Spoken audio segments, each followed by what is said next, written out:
ئێمە بەپێی ئەم پەیڕەوە ئەوە نەدەسەڵاتەکەمانە. دوای زیاتر لە 50 ڕۆژ لە کۆنەبوونەوەی پەرلەمانی کوردستان، دوزار پەرلەمانی کوردستان کۆبوونەوەی ئاسایی خۆی ئەنجامدا. بەپێی کارنامەی دانیشتنەکە بڕیار بوو دروستبوونی قەیرانی سوتەمەنی و هەوڵی چارەسەرکردنی لەگەڵ لایەنە پەیوەندیدارەکان، هەروەها گفتوگۆ لەبارەی داخوازی وانەبێژان بەشێک بێت لە تەوەرەکانی دانیشتنەکە و ئەم بڕگەیەش لەسەر داوای فراکسیۆنی کۆمەڵ خرایە نێو کارنامەی کۆبوونەوەکە.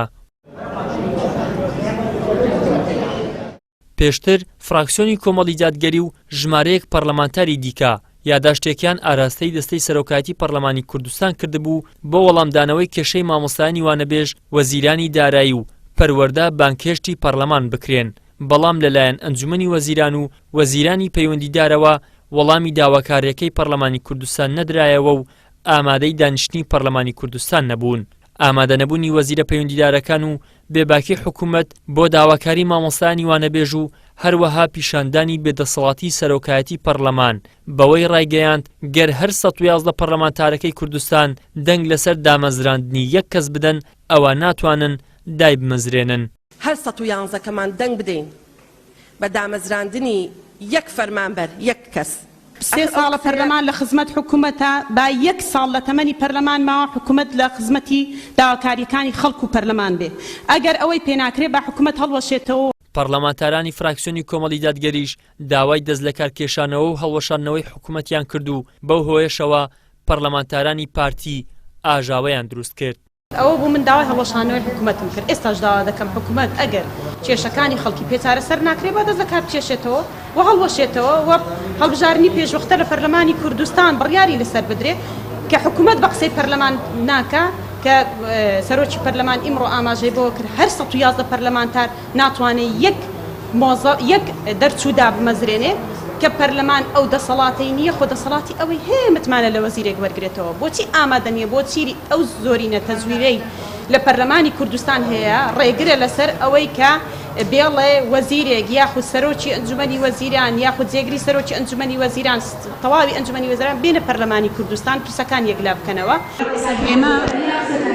2 هەفتە لەمەوە هەفتەی ڕابردوو دوو یادداشتماندای سەرۆکایەتی پەرلەمان بەپێی مادە 66 لە پەیڕۆی ناوخۆی پەرلەمان کە لەوێ بدرێ بە گرفتی مامۆستایانی وانەبێژ بەپێی پەیڕۆی ناوخۆی پەرلەمانی کوردستان. ئێمە داوامان کرد بۆ دەستەی سەرۆکایەتی پەرلەمان کۆبوونەوە لەسەر کێشەکانی خەڵک بەتایبەت سوودکردنی وانەبێژان، فەرمانبەرانی گرێبەزەکانی زانکۆ و حکوومەت ئامادە بێت کە چی دەستەی سەرۆکایەتی پەرلەمان بە پێچەوانەی پەیڕۆی ناوخۆی پەرلەمانەوە کاری کرد. إلا جلسة البرلمان أبي لسه مسؤول يوز أمر راسيبي ميزات الميزات بتيجي ولا ما جلسة البرلمان راجع ريال ما ذكوا دعواي ما في رواي ما مستعين وأنا بيجو وهروها أهم كيشو قرتك وهي أويش بقي ما عنديش شش دعوة. لە دانیشتنی ئەمڕۆی پەرلەماندا راپۆرتێک بە ناوی لیژنەی پەروەردەوە لەسەر کێشەی مامۆستایانی وانەبێژ خوێندرایەوە، بەڵام جێگری لیژنەی پەروەردە ڕایگەیاند بە هیچ شێوەیەک ئاگاداری نووسین و ناوەڕۆکی راپۆرتەکە نەبووین و بەشێکیش لەو پێشنیارانەی کە ئێمە کردومانە وەک جێگری لیژنەی پەروەردە هیچی نەخراوەتە نێو راپۆرتەکە. لەم راپۆرتەیە ئێمە من وەکو جێگری لێژنەی پەروەردەکانی باڵا داواکاریەکانی مامۆستایانی وانەبێژ وەرم گرت و نووسیمەوە و وتم ئەکرێتە نێو ئەم راپۆرتە، بەڵام بەداخەوە ئەوەی ئەمڕۆ بینیمان سەعاتێک یاخۆ بڵێم چەند دەقیقەیەک پێش